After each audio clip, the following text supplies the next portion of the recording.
because it's really wet. But yeah, that's what happens.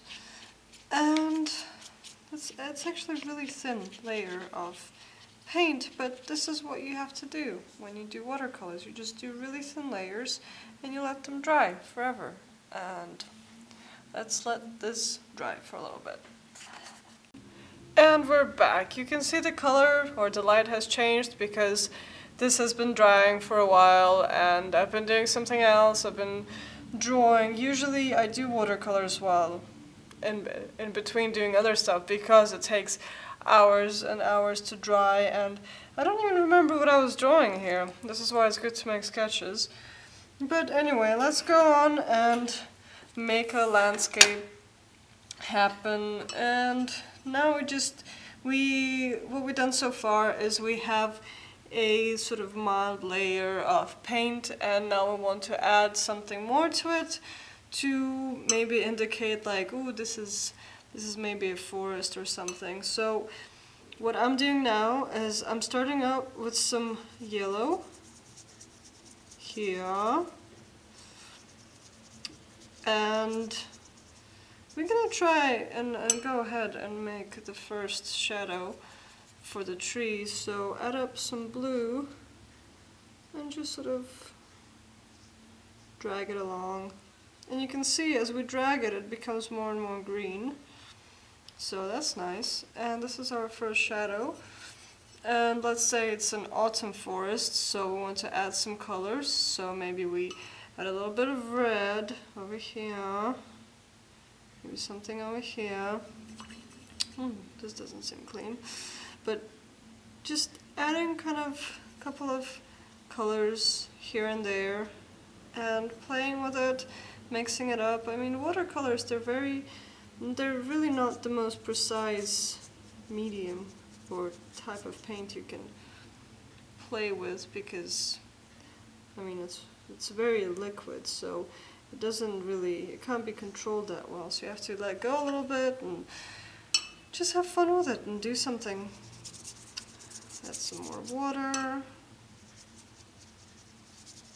Yeah, maybe it should be an autumn forest, so add some more reds. Well, this is very red. We can just have this red over here. Maybe we can have a little hill in the background somewhere, like over here.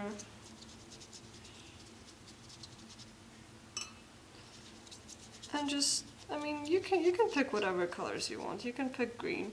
The thing with drawing with green, it's really helpful to first put yellow on and then put blue, and then it will sort of mix and give you a richer green with more different shades and kind of look more fun that way. But you don't have to do that. I mean, you can do whatever you want. So some more yellow, make it really nice and shiny or bright. A little bit, that's a bit too much. See, when you put a little bit of paint, you just put a bit more water to dilute it. And get some interesting shading going on here between the yellow. It really takes very little time to mix the colors, and it takes a couple of hours to dry. So yeah, I don't know if I want to add anything more to this layer. No, I think this should dry. Should dry maybe a bit more red here, a different kind of red, like a colder color. Maybe it's some sort of bushes or something.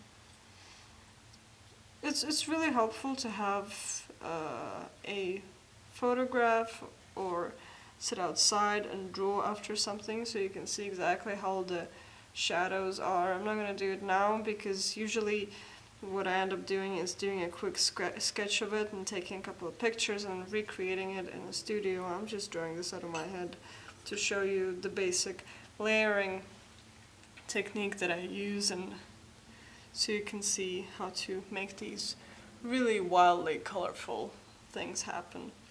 And you can see like here it's much more intense than in this area, and that's because this is closer to us as a viewer. So this gets less contrast, and this has more contrast and colors. So it makes an illusion of it seeming closer than that area, for example. Also more detail with maybe some more red dots. I don't know why I'm putting so much red in it. It's a nice color. It's a sunny day. Put some red. Okay, now we let this dry. So now this layer dried, and we are, where did I put my water? Oh dear, oh dear. Take some new water. This is pink, you can see it. And now this layer dried, and we can add some more things. And I moved all of my things as well. Yeah. Maybe make some trees. You can clearly see the difference between the upper layer that only had, well, you almost can't see any colors on it at all.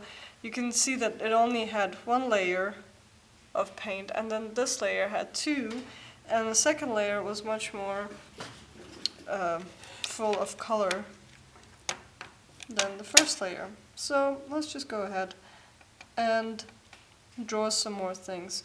Well, this is the main point, is just making things in more layers and seeing that, whoa, it actually makes a difference in how many layers you make, and makes it look pretty.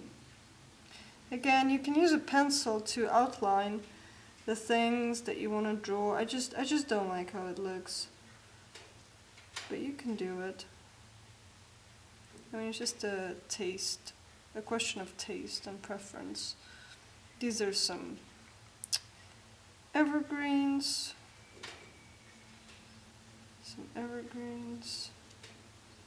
I mean, you can see I'm not using green, although I'm painting a forest. Well, yeah. I think green just gets boring, because then you have, well, this is green and that is green, and then everything just turns green, and then you don't know what colors to pick. And when you kind of avoid green while making a forest, then you get something much more interesting. Like this. Put some yellow on the top.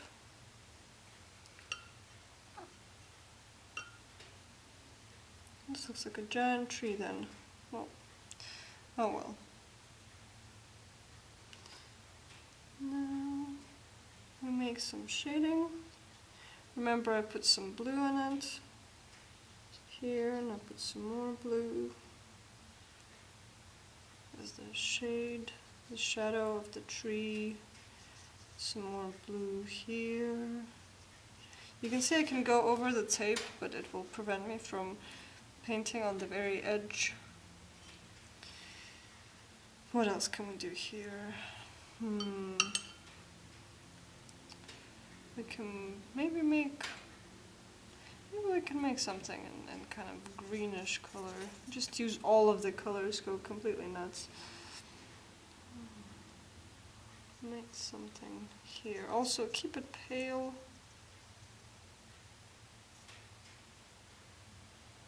When it's far away, and you can use a little bit more color when you get closer. This wasn't very well planned. Then you have a tree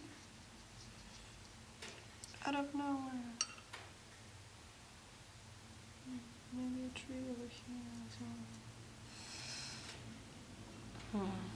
It needs a shadow as well. Gets darker by the edge, or by the bottom.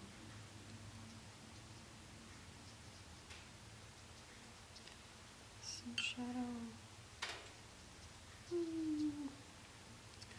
There you go, that's fun. That looks like fun.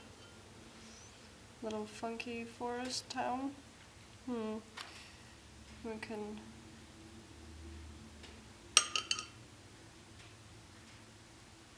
make a tree over here. Make one side of it a bit more yellow to show that the sun is falling onto it. The other side a bit more green.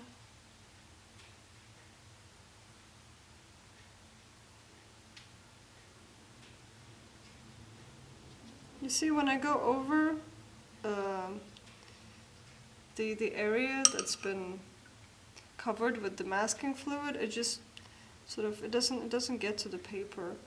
And I think when this layer will dry, we will take off the masking fluid and see what we got. Here we can put some more red colors, make it really bright.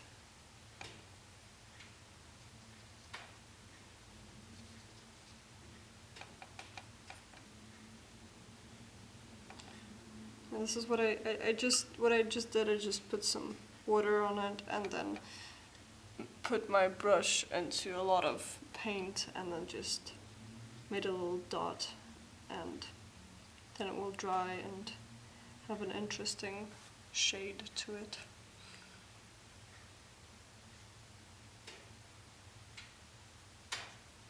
So yeah, and then it's starting to look like something. I think these trees, they need some sort of shadow as well, but because they're far away, they can't be as distinct as this shadow. So I'll just try and maybe make it a little bit blue, like this.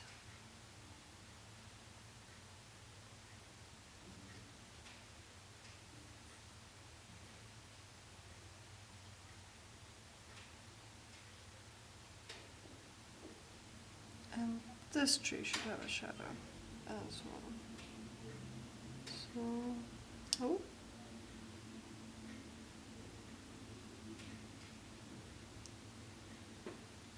Like so. And can maybe have something on the horizon here.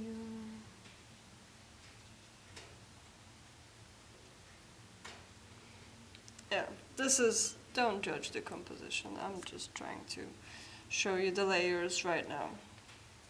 So this looks like a fun forest. We'll let this layer dry.